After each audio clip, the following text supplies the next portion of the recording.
अनेक ठिकाणी आज रॅली निघालेल्या आहेत, सभा झाल्या, तर रोड शो झाले, मात्र यामध्ये नेत्यांची चांगलीच धावपळ झाली। नेमकं काय कुठे घडलंय पाहूयात।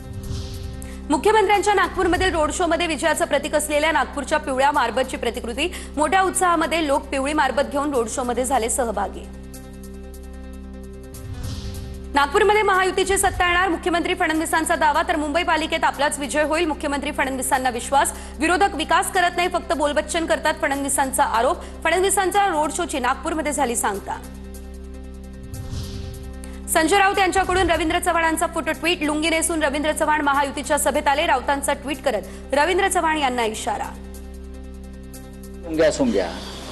मुंबईत येतो, तामिळनाडू येतो आणि मराठी माणसावर हल्ला करून जातो, परत तो आव्हान देतो आणि तुम्ही त्यानं दिलेली लुंगी घालून फिरताय। रवींद्र चव्हाण यांचं संजय राऊतांना लुंगीबाबत केलेल्या टीकेवरून उत्तर, ती माझी वैयक्तिक बाब, राष्ट्र प्रथम नंतर पक्ष, शेवटी स्वतः।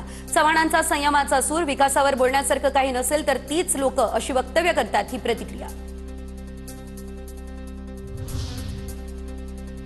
राज ठाकरे अदानीला बोलल्यावरती भाजपला मिरची का झोंबली, गौतम अदानी यांनी भाजपच्या लोकांना वकीलपत्र दिलंय का, मनसे नेते संदीप देशपांडे यांचा हा सवाल।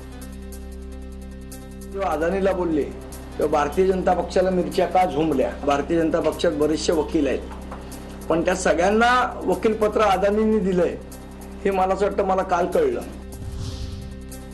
शिवडी या ठिकाणी प्रचारादरम्यान अमित ठाकरे आणि आदित्य ठाकरे यांचा एकत्र गाडीने प्रवास, अमित ठाकरे ड्रायव्हिंग सीटवर तर शेजारी आदित्य ठाकरे। प्रचाराच्या अखेरच्या दिवशी संपूर्ण ठाकरे कुटुंब प्रचाराच्या मैदानात।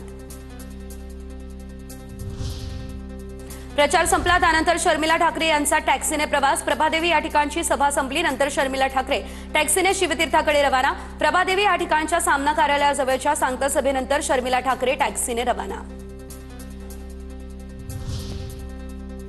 भाजपचे नेते के अण्णामलाई यांना वादग्रस्त वक्तव्य भोवण्याची शक्यता, बांगूरनगर पोलीस ठाण्यात के अण्णामलाई यांच्या विरोधात लेखी तक्रार, वकील सुभाष पगारेंकडून पोलिसात लेखी तक्रार दाखल।